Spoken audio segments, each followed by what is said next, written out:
I was very late to the Mother series. Until this year, my entire knowledge just came from playing Super Smash Bros., NES on the N64 version, and Lucas finally appearing in Brawl. And I'll admit, I love both the characters, especially NES on the N64. I mean, that little move he could do just over and over and over, but that's a different story for a different day. But it was years later I picked up Mother 2 from Craigslist ad, and even then, it mostly just sat on the shelf. But earlier this year I decided it's finally time to go through the series and felt it was most fitting to start the very first one and go from there. From the very first game though, I was hooked and had the whole series completed in a little over a month.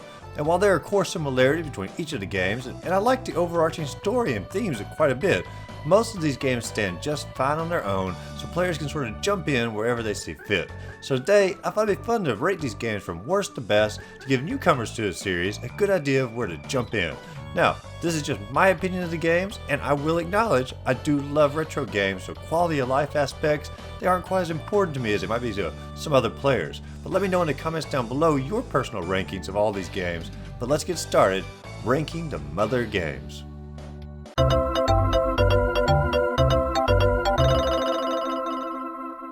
In third place, we have the only physical game released in the United States, Mother Part 2. Now don't get me wrong, I love this game and it's one of the best games on the SNES, but to me, compared to the competition, this one settles into a comfortable third place. The main reason I don't like this game quite as much is just simply because the writing isn't quite as strong as the first and the third part. Yeah, the little jokes and small conversations spark some entertainment, but the overarching story is just not as intriguing.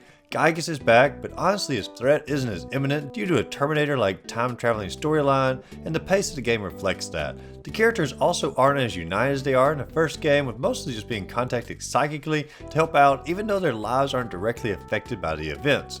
The game really plays more into a faith aspect, even up to the final battle against Gygas. This is fine and all, but it just doesn't hit as hard when relating to the characters who have directly experienced the events. While this game is a direct sequel, in many ways it feels more like a soft reboot than a full-on sequel, because they took the original story and just went in a different direction from that. I say this because the characters, the environments, the weapons, the finding songs to advance, and music are all very similar to Part 1.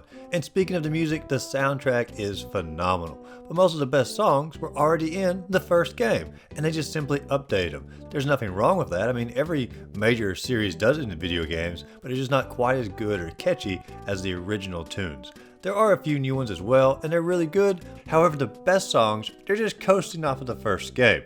This game did begin the battling system that the series is so well known for, and it's very well done here, and I especially like how you can actually approach the different enemies, and depending on which angle you come at, depends on if you get the first move or if they get the first move, and so forth and so on. So while the battling system really is revolutionary for this game, the Mother series to me is mainly a story-based game, and that's why this one comes in the third place.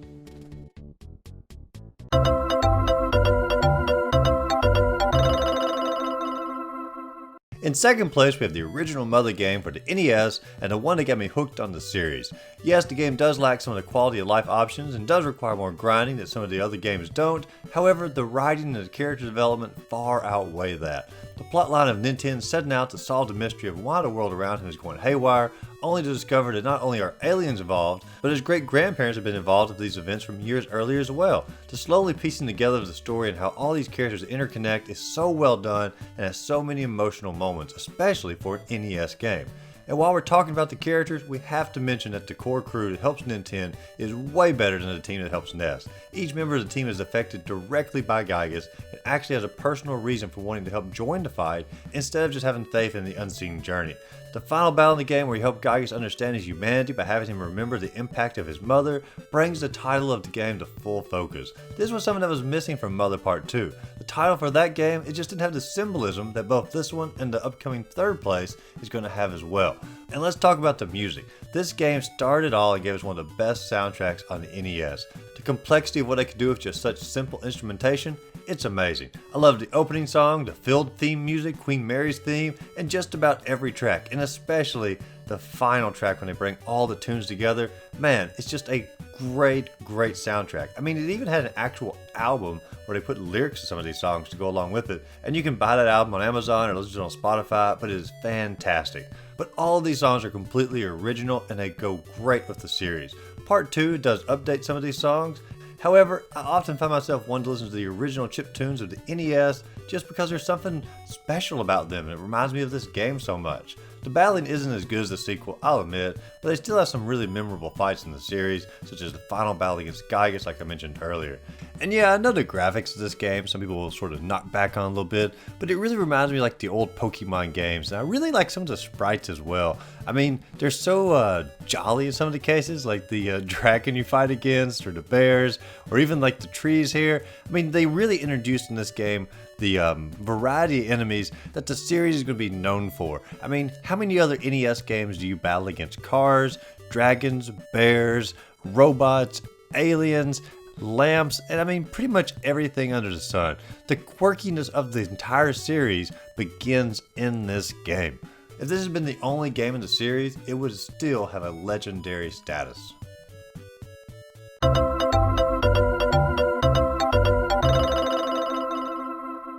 Coming in first place is the final game in the series, Mother Part 3. This is the pinnacle of the series in nearly every way. The storytelling and the character development in this game is nearly unrivaled, and not just by the Mother series, gaming in general. The story of Lucas and Klaus's family falling apart after their mother passes away, and how everyone deals differently with that outcome, mixed with preventing the ending of the world, it's just fantastic. And it even harkens back to the theme of the first game, with the main villain rediscovering their humanity due to the connection with their mother.